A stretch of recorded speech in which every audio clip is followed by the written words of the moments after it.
Hello, everybody, Hello, and hello. welcome to Hello.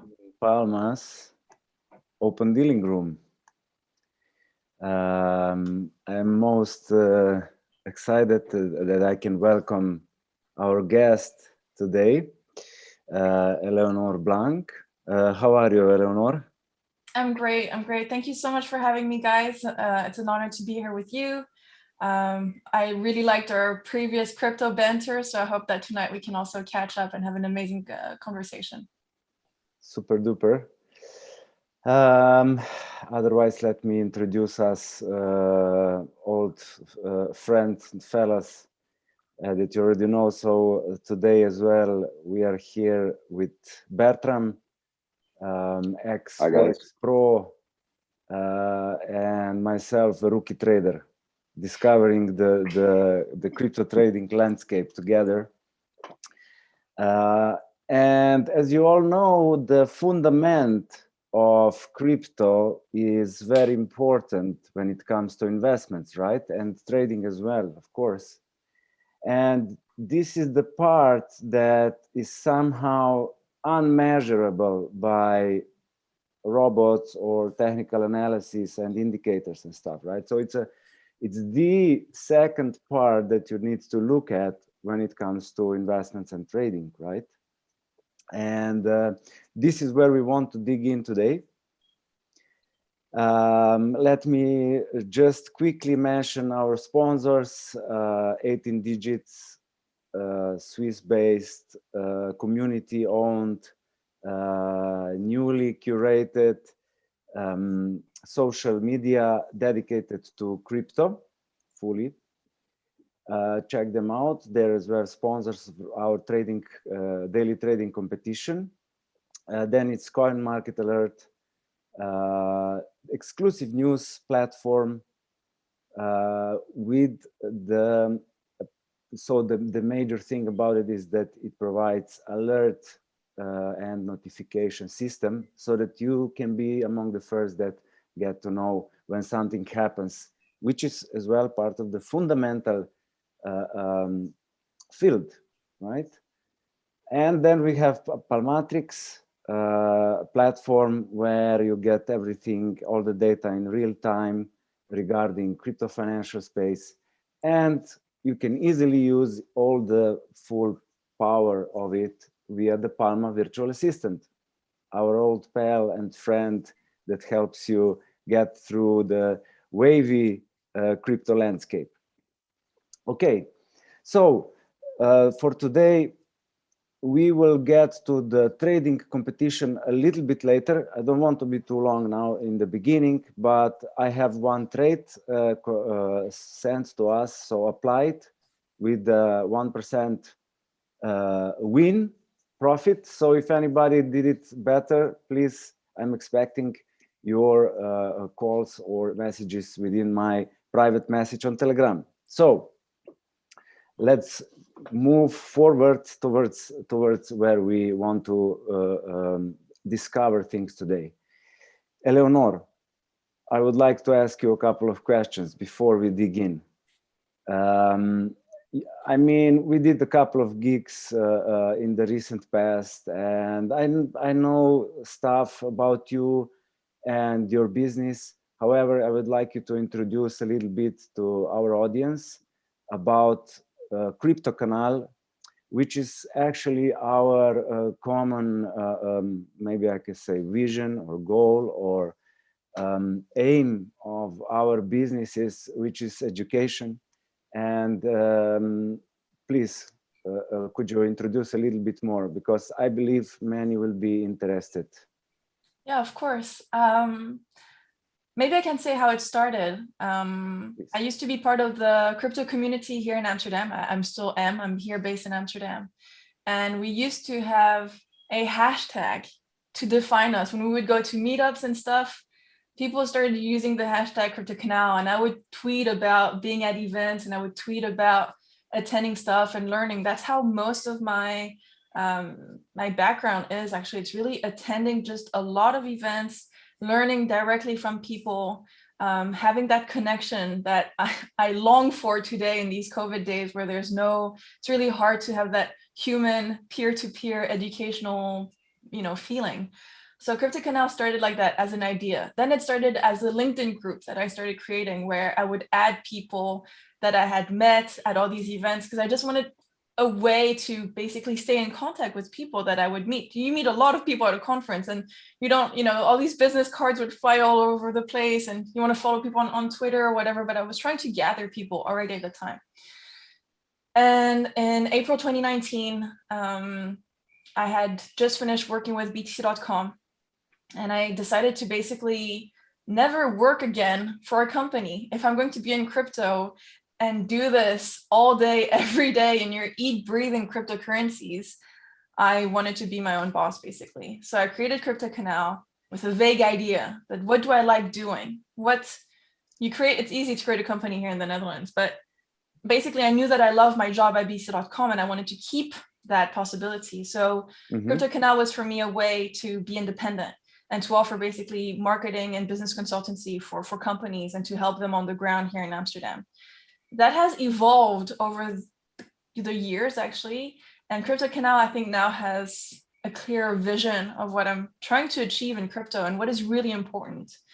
And after developing it and testing it and having different clients and working on different projects, the one reason I'm really in crypto, the one thing that made me switch from my background is in environmental public policy. So from going to that field and wanting to make a difference and wanting to educate people about crypto, I realized was the most important. So really education now is like my #1 focus, and organizing educational events, 101s to help people get into this industry.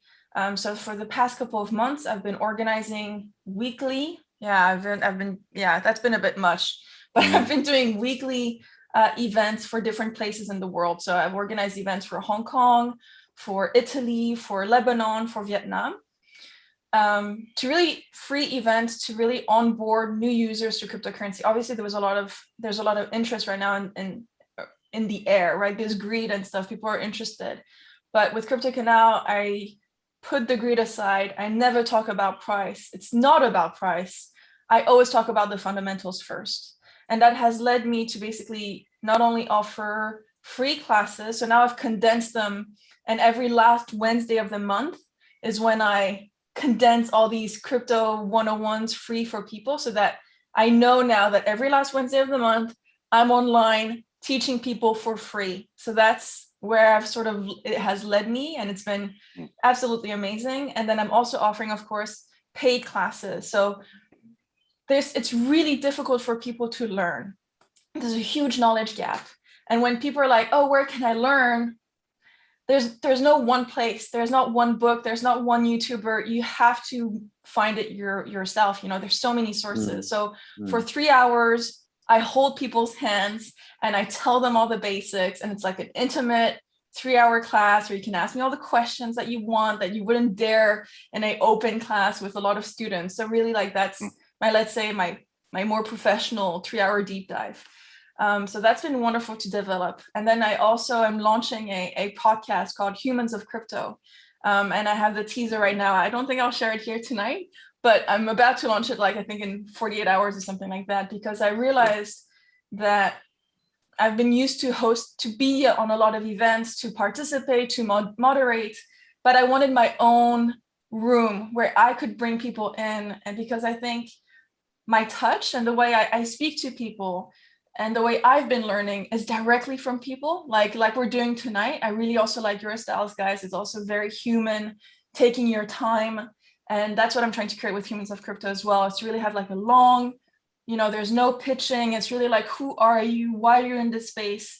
And those are the kinds of conversation you can usually have with a beer in your hand, and that you can usually have when you visit a new city. But right now we need to do it online. So that's what I'm doing. So that's Crypto Canal in a nutshell. I obviously have a network of people supporting me, helping me, reaching out to all these different places in the world, and who have led me to where I am now. I'm obviously there's so many mentors and people that have influenced me and taught me to the place I am now. But yeah, in a nutshell, that's crypto canal, that's me, and that's what I like doing. Yeah, thanks for this. I mean, this is what we see as well, right, Bertram? The need for education, giving out the knowledge that we have. I mean, it kind of concerns me, you know, when I see how many new possibilities, technologies are coming out daily, and then you have the majority of people not even knowing what's the difference between Ethereum and Bitcoin. So it's like, oh shit, this, sorry for the language, but this, you know, poor people, let's do something. So this is exactly why the feeling that we had, and that's why we are doing this with Bertram as well, in an personal AMA direct style. So no hiding, no practicing and you know, hiding behind the masks.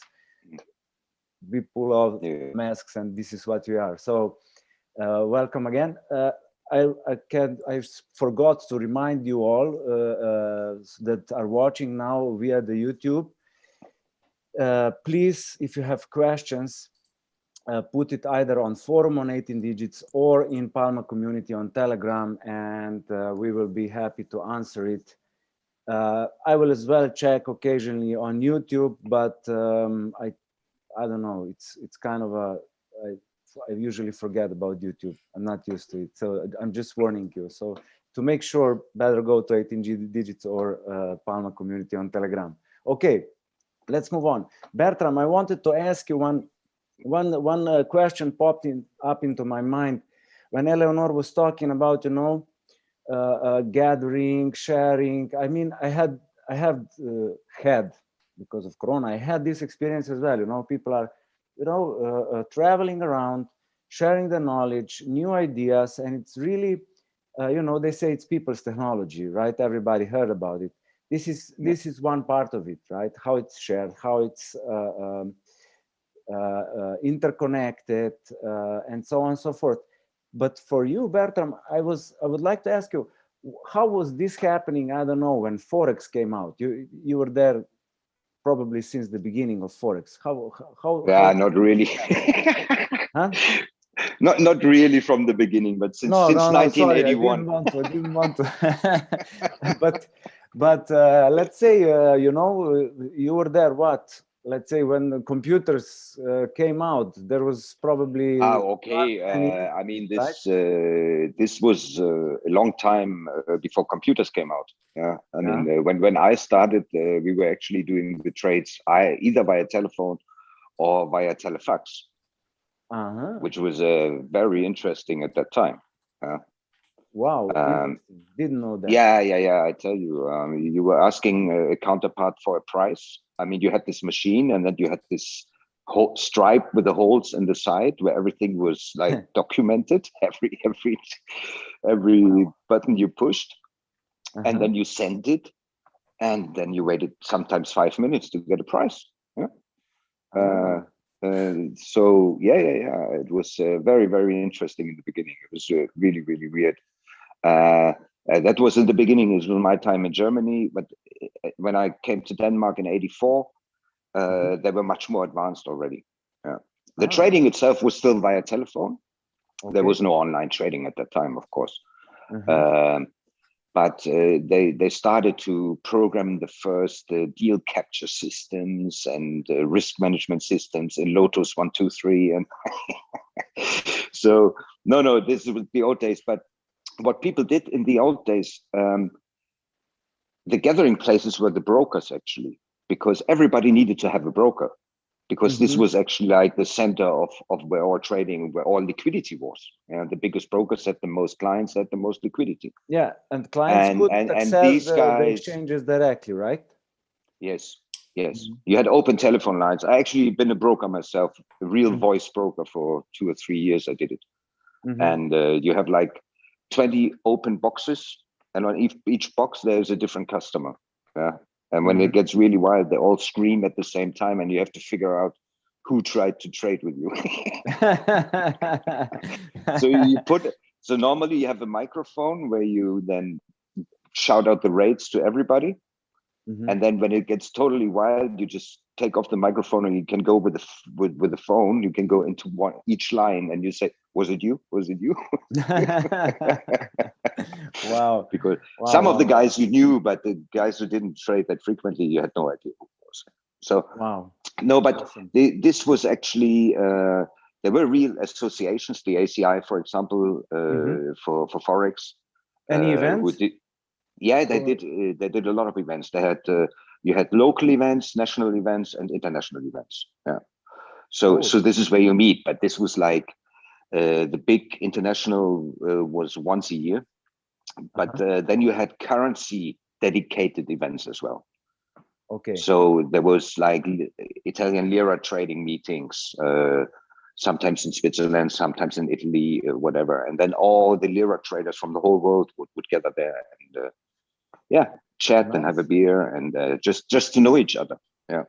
Okay. Because it makes a big difference. Once you had a beer with the counterpart, it's a totally different story. Yeah. You can call him at any crazy time, ask him for crazy trades, amounts, whatever you want. Yeah. The personal, everything is a people's game. It's personal, right? Of course, everything is a people's game. Yeah. This is the point. And this, I think, will never change. So, having met once personally makes an enormous difference. It doesn't matter how much technology and help and we get. End of the day, it's that there's a human trust. Yeah, it's like that. Yeah, and also. I don't know, some people you like, some people you don't like. Yeah. It's normal. Yeah. It's normal. Yeah. And yeah, this is what events are all about. And this is what I sense here with you, Eleonore, that you cherish a lot. And I really respect this. So good. Okay, let's move on. So I just want to say, sorry to interrupt, Janesh. Go on. I love that time. I love learning about. It's so hard to imagine. Like, I know that this is not even like 40 years ago or 30 years ago, what we're describing. And then we're talking about internet, and you're saying that you'd have to press on a button. You'd only get the price 5 minutes later, that you would do sales over the phone. Like, today we're dealing with decentralized exchanges. Anybody can just log in, press of a button, liquidity comes out of liquidity providers it could be anyone. The trade happens due to AMMs. It's just, we're in a completely, I mean, the evolution, the speed of the technology, and also now that this market that's really available for anyone to trade, you don't need to go through a broker anymore.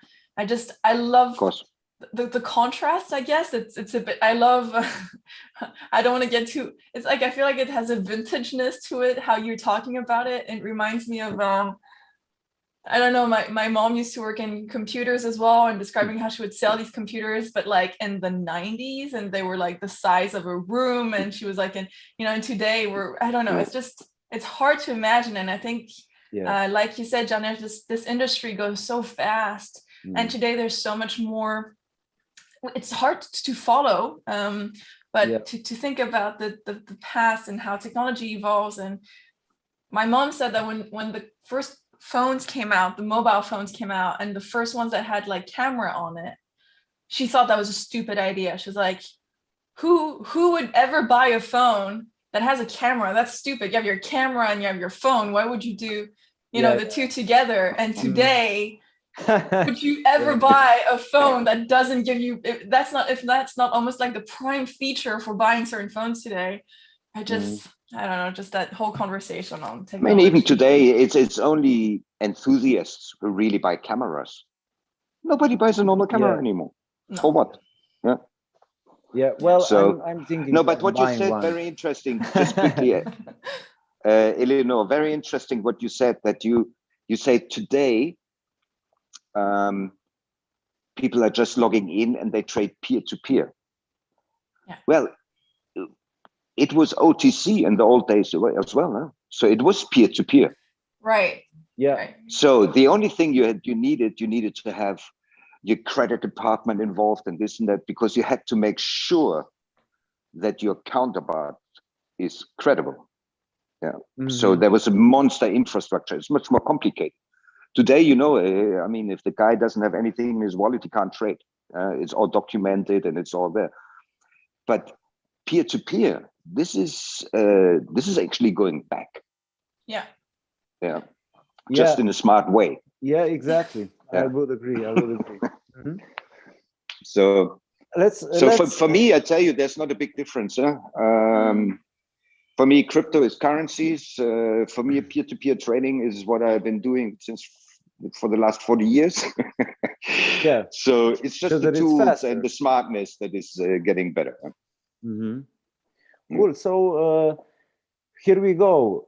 We are discovering that human touch, personal touch, is very important, especially when it comes to cryptocurrencies that are based on people's technology. And so it's spreading mouth to mouth, actually. Although, of course, internet helps for mass spreading it. But you know, the initial ideas, they are raised when the personal touch happens, right? And now, you know, with this perspective, I'm coming closer to what is happening within the communities when certain changes happen, right? Like hard forks, which is the debate of today's session. So what we have is communities coming together with ideas and developing a project. And, you know, you become a friend. You know, if you meet somebody that is like-minded, that have similar ideas, then you do a project together. Then, as Bertram said, then you drink a beer together, and there you go. You know, you have a new company to be with, and stay in touch and develop things further. So, but you know, it's not. This is not a fairy tale, and usually there are some bumpy rides on the way, and with Bitcoin, we all know there were many hard forks, for example, right? And first, I would like to just touch a little bit for everybody that don't know this yet, what actually hard fork is, okay? And here you have to be aware that hard fork can be seen from a strictly technical point of view, okay? What happens with the code, so to say. Then we have a strictly business view, which I tend to touch a little bit and make in parallel together with the traditional financial aspect of splits. And there is the third one. This is how I see it, at least, is the community-wise. This is where friends unfriend, so to say. Yeah, Eleonore, how do you see this? Help me further on, please. I'll answer your first question of what is a hard fork. And in simple terms, it's when a code that has been written a certain way, you change a parameter. So you're forking because basically, as of now, you're using the same code, but if you change just one decimal, if you change one line of code, you're forking it because it's not the same exactly. It's the same history, but at a certain point, you just decide something's going to change. We're dropping it as of now. And basically a hard fork is basically in code when you just go a different way. So like you said, on a business level, you'd say it's a split. But basically it's when you change a parameter and you move on from the old way of doing and you do a new way, basically. So that's just a very simple idea of what hard fork is. I'm here to share, I think, my experience in more precisely within the BCH community, so the Bitcoin Cash community, which I am part of, and I'll always be a part of, because being part of something is when you share similar values and when you share a certain ethos, or you share a vision, basically. I think that's what you see a lot in crypto. So I'll always be part of Bitcoin Cash, like I'll always be part of the cryptocurrency industry at large. Cool. I can share my experience about forks because I went through two of them. I think today I really want to focus on the one I think I lived the most intensely, which was the November 2020 fork in Bitcoin Cash. just for those who don't know, Bitcoin Cash is itself a fork of Bitcoin. So in 2017, after years of debates, let's say really like this was like a struggle within the community, Bitcoin community about scalability. People already saw, fees going up, and they thought this is not scalable. If we're already just this teeny tiny community and we already have to pay high fees to be able to use the network, we're not gonna, if we're trying to onboard the masses to be able to bank the unbanked and all those, traditional narratives around Bitcoin, and to really be peer-to-peer electronic cash and replace Visa, replace MasterCard, and really enable this peer-to-peer electronic cash system for the world, we need to figure out how a lot of people can be on this auto route at the same time. So at the time, I wasn't part of the community at the time, but I know from learning about it, about what is called the block size debate, because that was one way of scaling basically.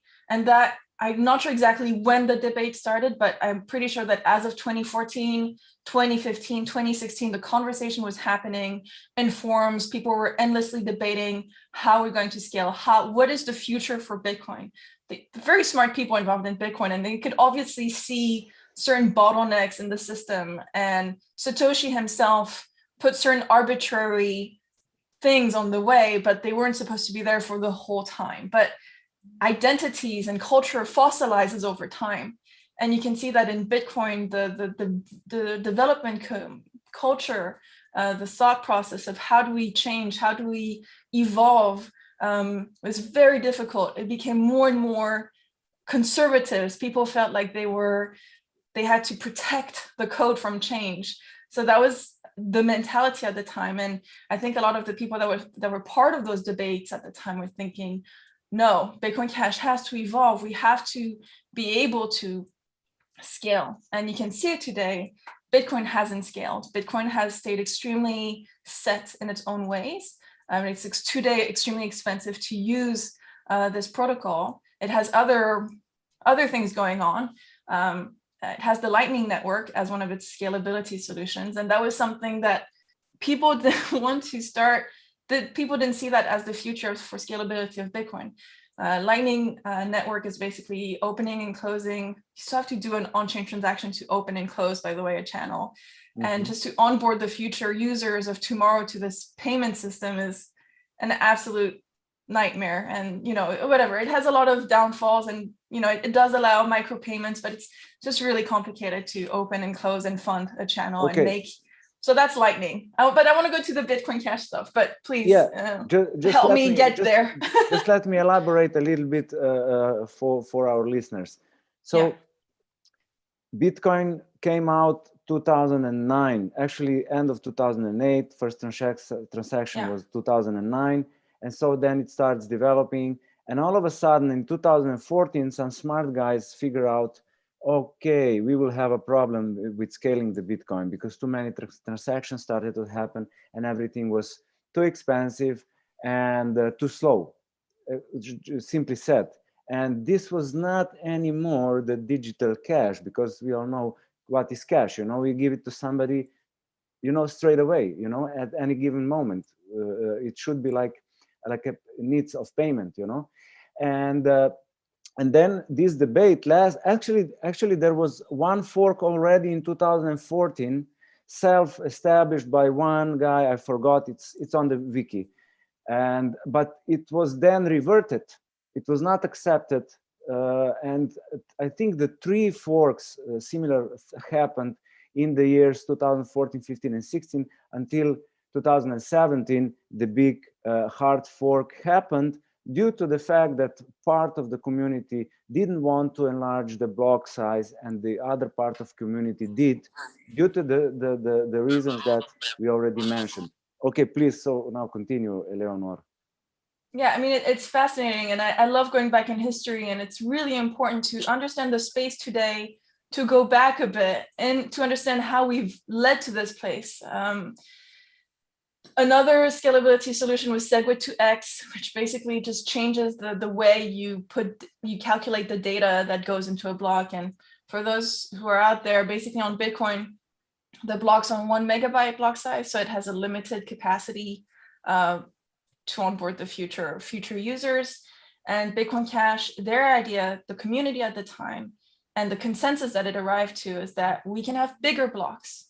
Bigger blocks would mean that basically we keep the same model, we keep the same monetary policies, we keep the same supply, we keep everything, we keep C++, we keep all the rest that makes Bitcoin what is Bitcoin. We just changed one parameter. And the debate went back and forth. If it's 1 megabyte, could it be 2? Could it be 3? Etc. And so basically when it forked in August 2017, it went to 8 megabytes. And now it's at 32. So it's just, it has a larger capacity.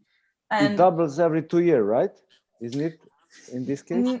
No, it doesn't have a fix. It's not fixed. Like the block size can change. And actually the miners already, if they run, I believe if they run Bitcoin Unlimited implementation, that actually the miners themselves can set the block size. So actually the block size is not set in stone. But right now I think it's 32 megabyte is what Bitcoin Cash is at right now. So it's basically Bitcoin, but with bigger blocks and with cheaper transaction fees, extremely cheap transaction fees, like a fraction of a cent to send Bitcoin Cash across the world. Whereas if you're trying to send Bitcoin today, sadly, if you're trying to send Ethereum as well today, you'll feel the pain. you'll be like, wait, what? And that's why the whole medium of exchange, we're trying to go back to sound money. We're trying to go back to a medium of exchange that you can send cheaply without going through a middleman. And if I'm going to, whether I buy a cappuccino or an extremely expensive piece of art or my trip to Mars, I should pay what I should pay for the goods, and yeah, a transaction is a transaction. It doesn't matter how many zeros it's got. Exactly. Totally agree. And that's very important. And I saw someone yesterday on Instagram said, if it's cheap, if something is not available, if something's not cheap and available to all, then it's not revolutionary. And I just thought, wow. And it was not about crypto, but for me, it resonated because I was like, that's exactly why cryptocurrencies and why Bitcoin Cash and other cryptocurrencies out there, I agree, but not Bitcoin today, needs to remain accessible to all. So that's the idea behind Bitcoin Cash. And that's why this ethos is really important. So basically, Bitcoin Cash enables, cheap, reliable transactions across the world without a middleman while using the same proof of work consensus algorithm as Bitcoin. And I want to talk about the IFP debacle, the infrastructure funding proposal that I believe was proposed beginning of 2020. I can't remember exactly the date, but early spring of 2020. And this is the last fork basically that Bitcoin Cash has gone through. And I want to talk about it because it's really interesting and I was part of it and I saw what happened, because I think today we can talk about hard forks on on a tech level. I'm not a developer. We could talk about hard forks on a business level and what it means when exchanges and wallets need to support a fork and help people split their coins, exchange it, send it. How do you, avoid replay attacks? It has a whole slew of in itself. It's a whole other debate. And then I can talk about the community side of what happens when in proof of work blockchains, when the consensus algorithm doesn't really allow you for much governance except hard forking. Hard forking is a way for communities to express themselves and go a different direction. In Bitcoin, you can't really submit a proposal. I mean, you can, they're called BIPs, but then you can't, it's really hard to be part of there's no governance. A lot of people would argue that the only governance in proof of work is Nakamoto consensus. So miners decide, right? Miners are the ultimate decider of what is being run as a software, basically, to mine Bitcoin. And so I really saw what it meant when the IFP, so basically the lead implementation at the time of Bitcoin ABC, which is led by Amaury Sechet, was questioning how they could get more funding. We're talking about open source development here, but this team wanted to do a lot of things for Bitcoin Cash, but at the same time, they were reluctant to implement anything before getting funding. and funding in cryptocurrency or in this industry as in general, it's a bit opaque, you know, especially for proof of work development, where you don't really know who's funding the devs in Bitcoin. Is it private people, whales? They're self-funded. It's not like in certain blockchains where you have self-funding mechanism, right? Where it's much more transparent. You can see it in Dash, Decreed, Tezos, I believe. I'm not sure right now, but no, I'm not sure. I'm not sure about Tezos. I'm not sure. Does Tezos have self-funding mechanism? Right now, I just have a blank. I know about Dash as well. So Dash, Decreed, Zcash, very interesting system as well, where basically part of the block reward goes to a fund, which is then to community, right? Exactly. And then it's based, because in proof of work blockchains right now, all the block reward plus the transaction fees just goes directly to the miner, to the person, miner, institution, group mining that block. And then they do whatever they want with it. That's their profit for being part of the game, for having bought hardware and electricity and running the operation. That's the whole carrot, right? They act well, they do their job, they validate, they take all these transactions out of the mempool, they pack them nicely, they do all of that stuff, and then they get the block reward. That's how it works. Mm-hmm. And in Bitcoin Cash in 2020, the developers, the part of Bitcoin ABC, which was what most of the miners were running as software, as an implementation, were running, decided to change that and to change the code basically and implement something called the infrastructure funding proposal, where part of the block reward, 8%, I believe, my numbers now are fading away and it changed as well over the months, but 8% would go to the development team. So they were changing the social contract around Bitcoin Cash and saying, as of now, or whenever this code gets implemented, whenever there's a hard fork, so November, the code would change, and then part of the block reward would go directly to Bitcoin ABC. So, and then that's what was this huge uproar of people saying, whoa, when was this decided? Who is deciding this? And people did not want this at all. This was like, where is this coming from? Since when is Bitcoin Cash a self-funding mechanism? And then when you went into details and you realized that the 8% were going to go to a whitelisted address controlled by the general counsel, which was again another structure that was coming out of nowhere, where people that held a certain amount, and then it became like a proof of stake system where certain people that would have these coins would be able to decide then the future of Bitcoin Cash. Mm-hmm. And I remember just seeing that, and people were like, this is great. So there was one side, this is going to be great. Bitcoin Cash is going to have funding for its development. We're going to be able to do everything.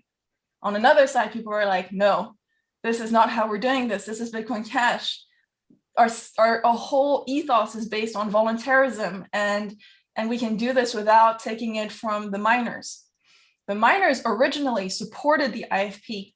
They were big miners like from BTC Top and other large Chinese miners and CEOs were speaking for it because they've been funding the developers, but in a more opaque way for a couple of years. And they were like, yay, finally, no more free riding. Anybody that is running this implementation and mining using this implementation will pay. So it's not all on us anymore. It's more like a collective thing. However, there was never a conversation in the community about a self-funding mechanism in Bitcoin Cash. And I think that's where, and that we go into more like, how do new ideas in society can be accepted, and how can we actually have change? You can have change when you have a conversation. You can have change when you gather consensus, because hard forks enable that. We knew that in each hard fork at the time, at least, that you could have new change in the code, but this was so different and was not done with a lot of attention to detail that it was rejected by the community itself. So I mean by that, by the users, who then voiced their, discontent, which then went to the businesses, which decided to not support this, which then raised and reach the miners, which also decided to not to support this. So then we saw over the couple of months, we saw miners signaling for an alternative. And that's the beauty of what happened last year, is that BCHN, which didn't exist before, but basically, I would say, gathered a whole other Bitcoin Cash implementations that were not Bitcoin ABC, the other lead implementation by Amaury. So what you saw is that not only there was discontent, but then there was actually an organization of people voluntarily getting together to offer a different piece of software for miners to be able to continue to mine Bitcoin Cash without using Bitcoin ABC software. And that's something I think ABC never expected. I think ABC was very comfortable. They thought they were running the show, and whatever they would say, it would go because no one else was out there. But actually, people were so disappointed in the lead implementation that they took charge and offered together a different piece of software, and then went to the miners and said, guys, we know you've been running ABC for the past 3 years, but if you continue running this as of November, 8% of your Coinbase is going to them. No one wants this. We want Bitcoin Cash to remain what it is until today. We don't want their new funding scheme to go along. People were calling it a tax. There was like this whole thing. And then of course, people were tearing each other over these arguments, you know, should it change? Should it not change? How should it change, etc. But basically BCHN offered this alternative software that miners could run come November 2020, and also earlier to sort of signal to the market their support for a Bitcoin Cash without an IFP. So that's what I saw happening last year. Okay. Let me elaborate a little bit, okay? Yeah. We have seen, I will try to avoid technical wording, okay? So we have seen community split into two parts, and then another part of community into more parts. And then all of a sudden, there was a spooky organization behind one part of the community that wanted to start taking money from the miners to start paying and funding certain activities within the community, which other part didn't like. So let's leave it like this, okay, for the easier understanding. That means when we have a hard fork, okay, that means, I mean, anybody can do a hard fork, okay? Just to make it clear, I can do a hard fork of Bitcoin right now. If I can code, I can change something, we will have a hard fork. But unfortunately, I will be the only one mining my hard fork, right? So my hard fork wouldn't succeed, right? You know, we should create it. I would be alone going that way. Everybody's going that way, and you know, then I back off and go that way as well. I don't want to be alone there, right? So this is the essence of the hard fork. But the problem comes up when if I do a hard fork, I have half of the community behind me and half of the community against me, right? This is what happened with Bitcoin and Bitcoin Cash, and later BCHV and ABC and all the other splits. Now with split wording, we come to you, back to you, Bertram. So we have within our new crypto space, new technologies, we have these hard forks, you know, when anybody can decide and do something new on the code, and there's the hard fork, you know, and then it's just the question how many people will follow that guy and how many will stay with them. That's absolutely all.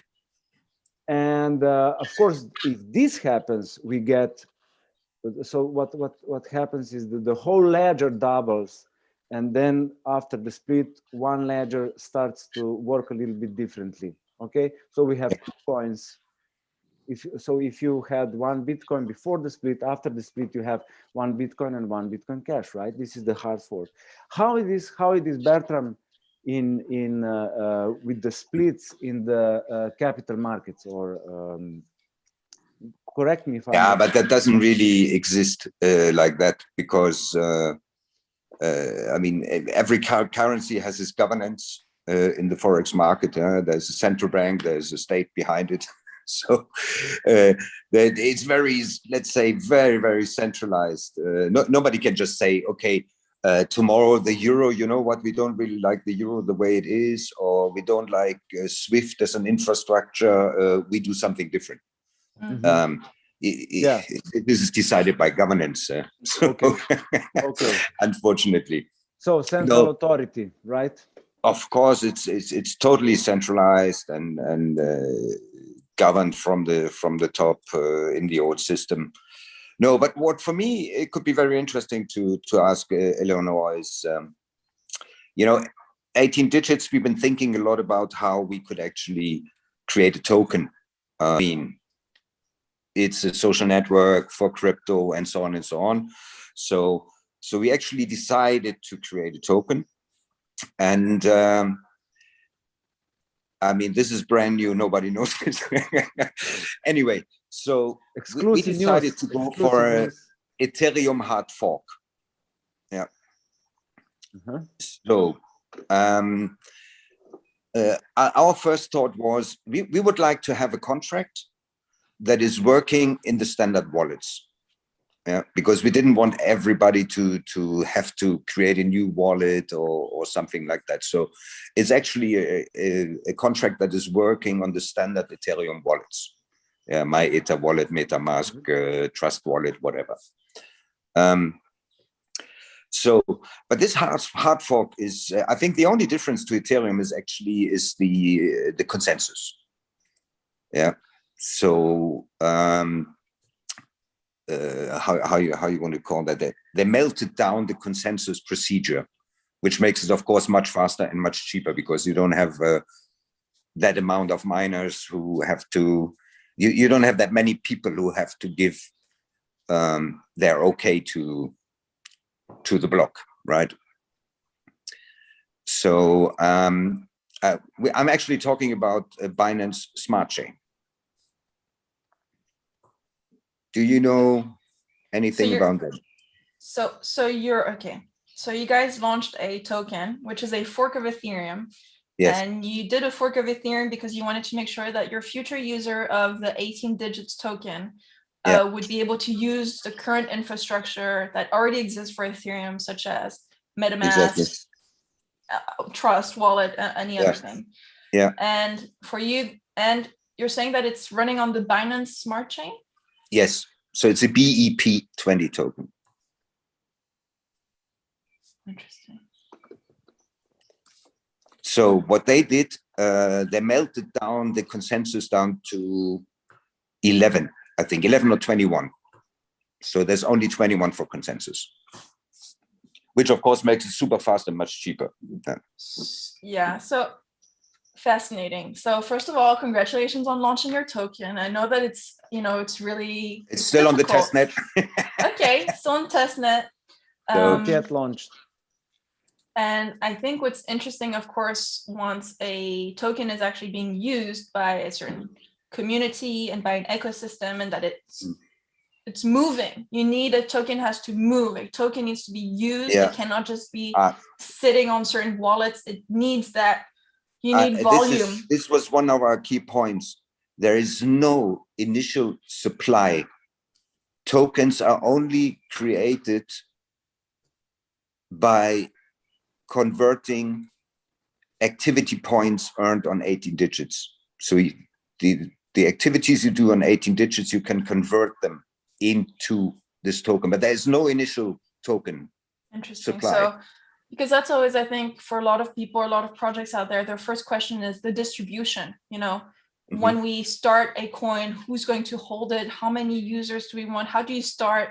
That's why you see a lot of, tokens being airdropped, because that's one way actually to just make sure that all your tokens are not sitting in the hands of your 3 investors or something. You want to make sure that it goes out and it spreads. No, there's no issuer wallet. Yeah. So the smart contract is set up that way that we, as the issuer of the token, cannot mint the token. We can't create token into our wallet. So but you've minted it, right? Or no, there's no minting basically. No. There's nothing. There's zero supply from day one. Only on demand against points, a token will be created. but that's for the starting point, right? In the future, I could just purchase it directly from an exchange without being active on 18 digits. Absolutely. Right. So that's but you can't, but there's no token sale because there is no supply. Right. Are you worried? So, okay, I have a couple of questions. When you say you're saying about consensus, and you're saying the only thing that's different about consensus, and I must say that my knowledge about the Binance Smart Chain is very small. What I do know is that it's centralized, right? From what I know, but maybe I'm wrong, but I believe that it's one of the centralized out there. And when you say 11 or 21 validators, so you're talking about 21 validators, So we're talking about I want to say EOS model, and it has a delegated proof of stake system when you have 21 basically master nodes that are the ones that are validating the blocks and are massive token holders, and they are part of the governance, correct? No. They're not involved in our smart contract at all. No, but for example, if 21 validators would collude, they could reverse it, correct? Well, theoretically, yes. Yeah. So I think that's really interesting. And for all people out there creating a token, you have to make trade-offs. There's so many trade-offs to be done. Of course. And you decide basically on, I think, I can't remember, it's like a triangle. It's like security, decentralization, fast. So if you're, it's one of, I think those are the three kind of, no, but the thing is, we had to do is kind of a compromise because we want to be this social network for the crypto world, and we want to reward everyone. So rewarding starts very early. But if you, for example, you get your first points, so you can actually withdraw a token from the contract or convert into a token on the contract. And you do it on Ethereum, and you have to pay $15 in gas fee. What's the point? Yeah. No, I understand. I understand why you didn't do it directly on Ethereum, because I understand that today Ethereum itself is congested and going through their own scale. It's actually the scalability debate that Bitcoin had in 2014, 15, 16. Yes. They're having a different one, and it's a different community, so it's a different culture, so it's a different tech. So they're going through different, they're talking about sharding and Casper and, and moving to proof of stake. And we've seen recently this week, the miners trying to collude to say, no, we're resisting EIP 1559, blah. So you can see that Ethereum is going through their scalability moment. And I think it's fascinating to watch as well, because, Ethereum we choose that at the first step because small market is developing very fast. Yeah. So, but we wanted to give the guys a token. They want a token, so let them have a token. What I think is interesting is that and why I'm talking about EOS is just because every time I hear about a delegated proof of stake system, it for me, it is a red flag, because I've seen EOS, which is one of the most overvalued ICOs we've ever seen. Do you guys remember the EOS? How much did they raise? 4 billion or so? I can't remember. 300 billion? Crazy. Something insane. What are they delivering today? I don't want the EOS people come after me, but it is a question mark, right? And when you look at who are the block producers today, so who are the main validators of EOS? It's exchanges, right? Huobi, OKX, but they're the 21 validators are massive exchanges that have all these tokens. By the way, I don't even know how it really works, how they have to stake it. Is it their own stake? Is it from part of their actual users that are staking it with them as a block producer? And seeing, because I'll always remember this EOS block producer that I met who is Dutch, who was part of this EOS passionate guy, and they were trying to be a Dutch block producer, EOS representative, and they got completely outbidded by the system, because the system says the more token you have, the more you go up in the chain. The larger you are, then you become you go up, and you get kicked out if you only have like a certain amount that you've been able to raise from your community. Like, I don't know, the EOS community of the Netherlands, they get 1 million, I don't know, EOS token altogether. They say, okay, we're we're a block producer now, we're part of the system. But then a large exchange comes around and puts like 50 million tokens on the table, and you're like, okay, well, bye. And I think the conversation is what happens in the future because security is the reason why you choose a blockchain over another. Of course, the fees are very important, the usability, how fast it is, how decentralized, but also how easy is it for me to corrupt the system and 51% attack the network and become a majority shareholder? How much does it cost me basically to attack the network, double spend, reverse the chain? We saw it recently. I don't want to make a mistake. I think it's Verge. Well, yeah, Ethereum Classic, but Verge recently, I'm not sure about their consensus algorithm, but they got a rollback of 6 months on their chain. And I mean, Verge was like, I don't know much about the community. I don't know exactly how the attack went through, etc. But a 51% attack or whatever happens, a bug exploit, that's different. But like people colluding and gamifying the delegated proof of stake system is it's not great. It's not great for users. It's not great for the security of the network, basically. So by trusting 21 entities to act, you're betting a lot. You're kind of so that's why when I see proof of stake for Ethereum in the future, where anybody with a minimum of 32 ETH is a validator, that's everybody can become a validator, not just 21. Yeah, of course. So no, we choose that road simply because out of convenience at the moment, and that's why we also choose not to have a token supply. Yeah, so it's going to be very limited in the beginning. Yeah, cool. Yeah, it's like we call it proof of social activity mining, kind of. Yeah, so because they collect the points on our platform. We confirm the point balance, and then this is sent to the smart contract, and the rest is automated. So 18 digits is still like the centralized party today, at least, to make sure that the people that are getting 18 digits tokens are well active points, but that because they have to convert their activity points, right? Yes. To be able to get tokens. We have the governance for the conversion from points to tokens, but we cannot hold tokens ourselves. Okay.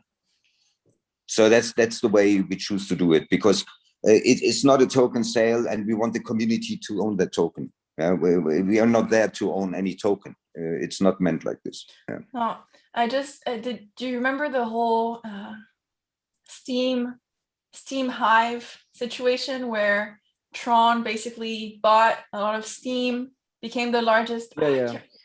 How fascinating is that case here, where there was a community token, there was actually a lot of community support, so much community that then it forked itself to be like, you know what, you keep the stuff you bought, you keep the platform you bought, you get all of that, but we're going that way and we're calling it Hive now. And that's also another fork of a project that I wasn't part of, so I can't talk much about it. So I just know very superficial stories about it, but it did inspire me, because you can see that in crypto, you think you have ownership, you think you've bought a whole vibrant community, but the community actually, they can walk out. Everybody in this community can walk out instantly. The moment they don't like something, the moment something's not going exactly how they like it, they can just say, nope, not bye, we forked it, we have a new platform, we're moving there. So it's a lot of that's why community building and community retention and activation of your users and culture of each project and coin is extremely important in crypto. Definitely. If I may add my 5 cents here, so 51% attack, just for everybody to clear out, this 51% means that the majority of the transaction confirmation entities, okay, needs to lie. Okay, if 51% of them lie, then more liars, I mean more people present the side that is corrupt, and then you have a successful 51% attack. And this is the only way to hack the blockchain, right? You lie because you're gonna make money, right? Yeah, there's no money. Yeah, yeah, because then you can say the transactions that I claim are the righteous one are the ones that are going to be put into the main blockchain. And this is why such attacks were done in history already. So, but usually, and this is as well in the Bitcoin white paper, if and this is what I think you said really good, Eleonore. If you do, and Bertram, I agree, if you do a token, make sure there is many transactions, because this is how you prevent 51% attack. Okay, if there are not many transactions, then Ethereum Classic happens case, right?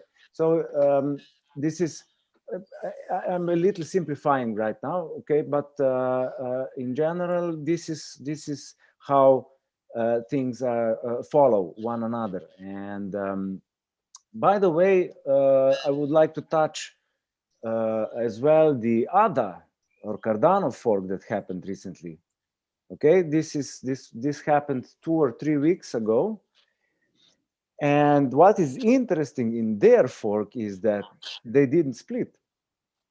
No, because there was consensus. Again, I'm not very part of the Cardano community. I love Charles's work. He's such a good speaker. I understand that Haskell is very interesting in his deterministic language. So that's like my 2 cents on ADA, and that it's kind of interesting. But there also are flaws, of course, in Cardano. Hard forking is fine when everybody decides to go left.